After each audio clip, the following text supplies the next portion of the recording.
గుంటూరు మిర్చి యార్డ్లో 2019 నుంచి 2024 దాకా దొంగలు పడ్డారు అనే విషయాన్ని సిట్ తన నివేదికలో స్పష్టంగా చెప్పింది.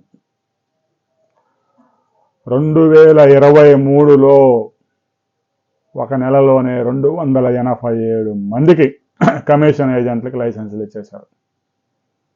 ఒక్కో ఏజెంట్ నుంచి 10 లక్షల నుంచి 15 లక్షల దాకా లంచం పిండేశాడు. గుంటూరు కేంద్రంగా పనిచేసిన వైసీపీ అరాచకవాది ఎమ్మెల్సీ లేళ్ల అప్పిరెడ్డి, అప్పటి గుంటూరు మార్కెట్ యార్డ్ చైర్మన్లు కలిపి ఈ అరాచకానికి పాల్పడ్డారు. వ్యాపారస్తులు, కమిషన్ ఏజెంట్లు ఎవరైతే ఉన్నారో వాటి లైసెన్స్ తీసుకున్న వారంతా వ్యాపారం చేయాలి.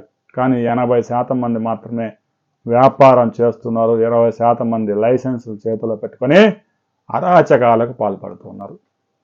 ముఖ్యంగా గుంటూరు మిర్చి యార్డ్లో జీరో బిజినెస్ జరుగుతుంది. కోల్డ్ స్టోరేజ్ నుంచి నేరుగా రైతుల పేరుతో ఎక్స్పోర్ట్ చేస్తూ ఉన్నారు. దీంతో రాష్ట్ర ప్రభుత్వానికి మార్కెట్ యార్డుకు రావాల్సిన ఆదాయానికి గండిపడుతూ ఉంది. ఇక బిల్ టు బిల్ బిజినెస్ చేస్తున్నారు.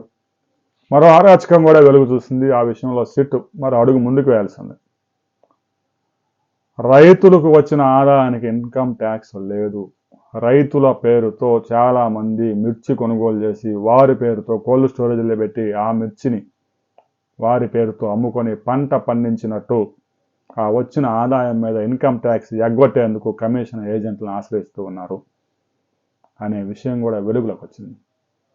ఆదాయ పన్నును ఎగవేయడానికి, బ్లాక్ మనీని చలామణిలోకి తెచ్చుకోవడానికి గుంటూరు మిర్చి యార్డుని అడ్డాగా మార్చుకున్నారు. దాదాపు 5,000 కోట్ల రూపాయల బ్లాక్ మనీని వైట్ మనీగా గుంటూరు మిర్చి యార్డు ద్వారా మార్చారు అనే విషయాన్ని సిట్ గుర్తించింది. దీని మీద త్వరలో నివేదిక ఇవ్వబోతోంది. నివేదిక ఇచ్చిన తర్వాత ఆ నివేదికలో ఎలాంటి విషయాలు వెలుగులోకి రాబోతా ఉన్నాయి అనే వివరాలతో మరో వీడియోలు తెలుసుకుందాం. వీడియోని లైక్ చేయండి, షేర్ చేయండి, సబ్స్క్రైబ్ చేసుకోండి.